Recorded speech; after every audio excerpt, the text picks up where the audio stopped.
guys! Welcome to my channel. My name is Aileen. Sasagot ulit tayo ngayon ng question regarding sa ketogenic diet, low carb, and intermittent fasting. For today's question, trinay ko na si intermittent fasting. I'm on a second week na sa pagfa-fasting. Sobrang hirap. Gusto ko rin sanang itry si keto diet kaso ang hirap lalo dahil sa lifestyle ko. Kung nasa second week ka na ng pagfa-fast and nahihirapan ka, that's because masyadong high yung carbohydrates na kinakain mo during feasting. Kasi during fasting, since hindi nga tayo kumakain ng kahit na ano, ibig sabihin yung katawan natin, inuubos yung glucose na meron tayo and inuubos niya rin yung glycogen na meron tayo. Kaya habang nagfa-fast ka, patagal ng patagal, nahihirapan ka kasi yung katawan mo nagde-demand ng bagong supply ng carbohydrates. Kapag bumalik ka na naman sa pagkain, tapos yung pagkain mo is high carbohydrates, ang mangyayari, i-refill mo na naman yung glycogen or yung stored na glucose sa katawan, i-refill mo na naman yon, tapos mag-iipon ka na naman ng panibagong glucose para ihatid ni insulin. Kaya ang mangyayari, medyo magiging cycle lang siya. During fasting, hahayaan mo na ubusin ng katawan mo yung glucose, yung glycogen na meron ka, tapos magbo-burn ng fats yung katawan mo. Pero pagdating sa feasting, kakain ka ng high carbohydrates. So, yung katawan mo, mag-iipon ng glycogen, mag-iipon ng glucose. Tapos, during fasting, dahil uubusin mo na naman yung glucose, yung glycogen para i-burn yung fats, active si insulin. Papahirapan ka na naman yan kasi manghihingi na naman siya ng panibagong supply ng glucose, pero dahil hindi mo ginagrant yung request niya, in return, magugutom ka, manghihina ka, mahihilo ka. Kaya yung mga nagkikito, yung mga naglo-low carb, hindi sila nahihirapan na mag-intermittent fasting kasi dahil sanay na yung katawan nila sa paggamit ng fats as a source of energy, hindi sila bumabalik dun sa step 1 every day. Ano ba yung step 1? Yun yung unti-unting nauubos yung glucose mo, nagde-decrease yung insulin mo, kaya si insulin tumatawag kay body, si body tumatawag kay brain para manghingi ng panibagong supply ng glucose, at yung brain mo naman dinedemand or kinocommand ka na kumain ng kumain ng kumain, and in return nagkikrave ka, tapos nanghihina ka, sumasakit yung ulo mo. Medyo maiiwasan mo yon kapag nag-keto and low carb ka kasi sa simula pa lang fats na yung ginagamit mo na source of energy. Ibig sabihin, the moment na nag-intermittent fasting ka, ang gagawin na lang ng katawan mo is tunawin na lang yung mga stored fats na meron ka. Hindi na siya babalik dun sa step 1 wherein bababagsakin niya si insulin, uubusin yung glucose, uubusin yung glycogen, tapos tatawag na naman kay brain. Kung gusto mo talagang i-follow si ketogenic diet or low carb diet, madali lang naman yun. You don't have to do it perfectly kasi yung pinaka-perfect na keto is dapat ang kakainin mo yung mga grass-fed na meat, yung mga high quality na meat lang. Hindi ka pwedeng kumain ng mga meat na pinakain ng mga feeds.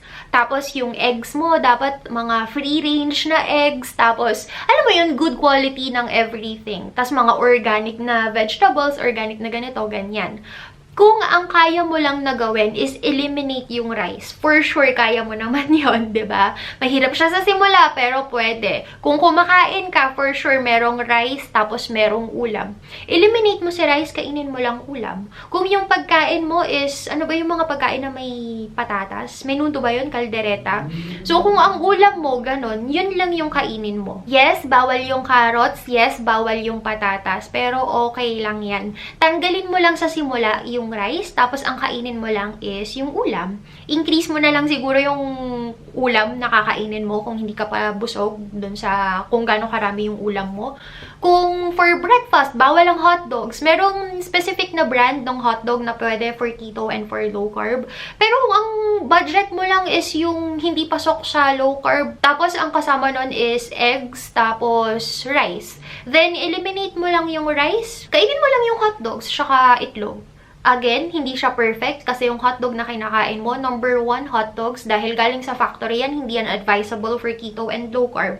Yun yung kaya ng budget mo okay lang yan. Ang mahalaga, nag-fasting ka naman, tapos tinanggal mo naman yung number 1 na high carb sa menu mo, which is si rice. So, okay lang yan. Kahit i-bash ka nila na sabihin, hindi healthy yung ginagawa mo, mas hindi healthy kung kakain ka ng mga unhealthy food, which is yung mga junk foods, yung mga crackers, crackers, soda. You don't have to follow keto and low carb perfectly naman. May mga perfect na tao na ginagawa nila siya perfectly, tapos binabash nila yung mga tao na medyo hindi nakaka-follow 100%. Wag mo na silang pansinin. Ang mahalaga, kung ano yung pasok sa lifestyle mo, kung ano yung pasok sa budget mo, yun yung gawin mo. Pero syempre, wag tayong kakain ng puro processed na pagkain or processed na meat. Simulan mo lang sa pagtanggal ng rice, tapos isunod mo yung bread, isunod mo yung pasta, isunod mo yung potatoes. Kung hindi mo kaya na tanggalin si potatoes, okay lang yan. Basta walang bread, walang pasta, walang rice.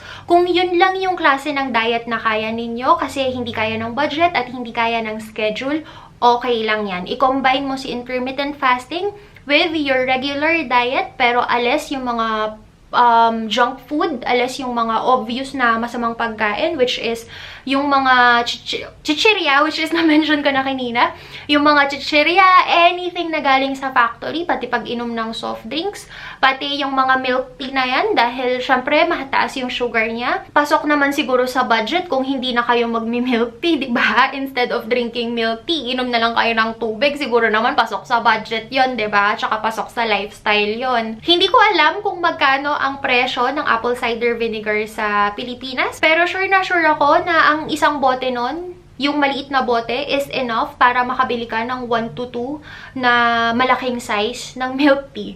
So, instead na bumili ka ng milk tea, pambili mo na lang siya ng apple cider vinegar.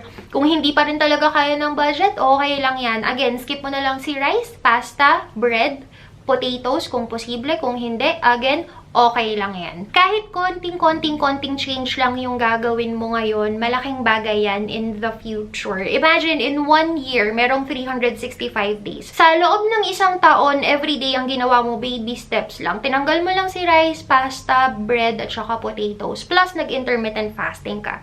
Sa tingin mo ba, after 365 days, walang effect yun sa'yo? Malaki pa rin yung effect nun.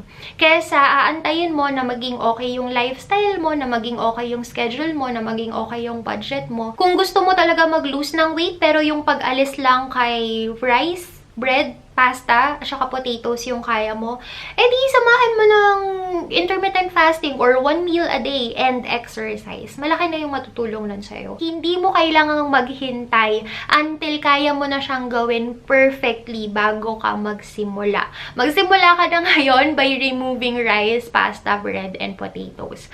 So, yun lang guys. Thank you so much for watching and have a good day. Bye!